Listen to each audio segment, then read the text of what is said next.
तत्रापि अस्यां भाषायां बहवः चमत्कृतयः सन्ति। ताः बहुषु ग्रन्थेषु तत्र प्रदर्श्यन्ते। तत्र एकं स्मर्यते, एकम् उदाहरणं। तत्र नीलकण्ठदीक्षितेन्द्रैः पार्वतीपरमेश्वरयोः प्रार्थनाकाले एकः श्लोकः लिखितः अस्ति ग्रन्थादौ। वन्दे वाञ्छितलाभाय कर्म किं तन्न कथ्यते इत्युक्तं।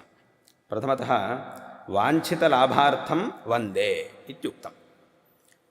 कं वन्दे? वाञ्छितलाभार्थं कस्यापि वन्दनं क्रियते इत्युक्तं। वन्दनम् इत्युक्ते तत् सकर्मकं भवति। वन्दनक्रियायाः किञ्चित् कर्म अवश्यं भवेदेव। तिष्ठति इत्युक्तौ तत्र कर्म किमपि नास्ति। परन्तु वन्दते इत्युक्ते कं वन्दते इति तत्र प्रश्नस्तु भवत्येव। एवं प्रश्ने वन्दे वाञ्छितलाभार्थम् इति प्रथमतः उक्तं तैः।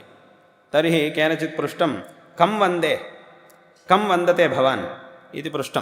तत्र तैरुक्तं अस्याः क्रियायाः किं कर्म इति तन्न कथ्यते मया इत्युक्तं। कर्म किं तत् न कथ्यते। अन्येन पृष्टम्, अत्र कर्म किं तन्न कथ्यते इत्युक्तं। कुतः न कथ्यते? वक्तव्यमेव खलु कर्म, किञ्चित् कर्म भवत्येव खलु, तद्वक्तव्यमेव खलु इत्युक्ते तत्र तैरुक्तम् अवश्यं सर्वत्रापि कर्म किञ्चित् वक्तव्यमेव भवति, परन्तु अत्र किं कर्म इति वयं वक्तुं न शक्नुमः इत्युक्तं तैः। कुतः न शक्नोति भवान् कर्म किम् इति वक्तुम् इत्युक्ते तत्र उक्तं मम अत्र अस्य नमस्कारस्य कर्मभूतौ पार्वतीपरमेश्वरौ, तयोः सहभावेन मया नमस्कारः क्रियते। तत्र तौ च दम्पती स्तः, पार्वतीपरमेश्वरौ दम्पती, तयोः वन्दनम् अस्माभिः क्रियते। तर्हि तत्र किं वक्तव्यं मया?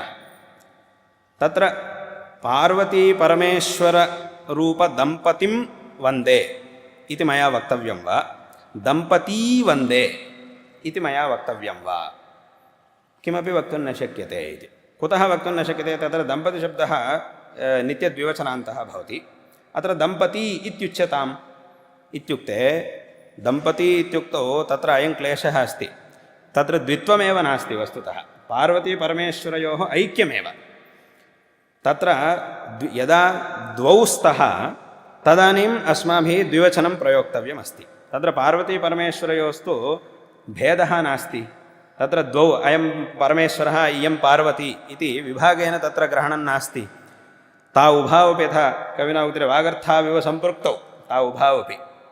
अतः तयोः सदापि मिलितत्वमेव अस्ति इति कृत्वा तत्र द्वे रूपे न दृश्यते, एकमेव रूपं तत्र दृश्यते, एकमेव शरीरं तत्र दृश्यते, अवयवद्वयोपेतम् एकमेव शरीरं तत्र दृश्यते। अतः तत्र दम्पती इति द्विवचनप्रयोगः अस्माभिः नैव कर्तुं शक्यते। यदा द्वे रूपे भवतः तदानीं दम्पती इति द्विवचनं प्रयोक्तुं शक्यते। अतः अत्र द्विवचनं नैव प्रयोक्तुं शक्नुमः। मास्तु तर्हि एकमेव रूपमस्ति वा, तर्हि एकवचनमेव प्रयुज्यताम् इत्युक्ते अस्य शब्दस्य एकवचनमेव नास्ति। एकवचनं शास्त्रे नैव उक्तमस्ति। व्याकरणे अस्य शब्दस्य एकवचनं नैव उक्तं। यदि एकवचनं वयं प्रयुञ्ज्महे इत्युक्ते दम्पतिम् इति वयं कथयामः तर्हि इदम् असाधुरूपं भवति। अतः एवमपि वयं वक्तुं न शक्नुमः। किं दम्पतिमिति ब्रूयाम् उताहो दम्पती इति कविना उक्तम्। अयम् अत्र विद्यमानः कश्चन विशेषः। तत्र भगवतः स्वरूपे तु एकत्वमेव, अतः तत्र द्विवचनं प्रयोक्तुं न शक्यते, एकवचनमपि प्रयोक्तुं न शक्यते शब्द असाधुत्वभीत्या।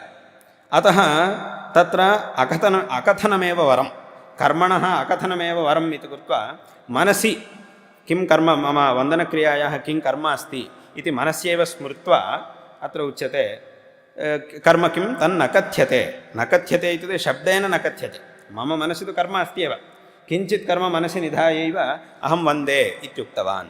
तथा च तत्र एवं रीत्या अत्र किम् इति वक्तुं नैव शक्यते इति तैरुक्तम्। अतः इदम् अत्र स्वारस्यमस्ति, अयमत्र स्वरसः विषयः अस्ति।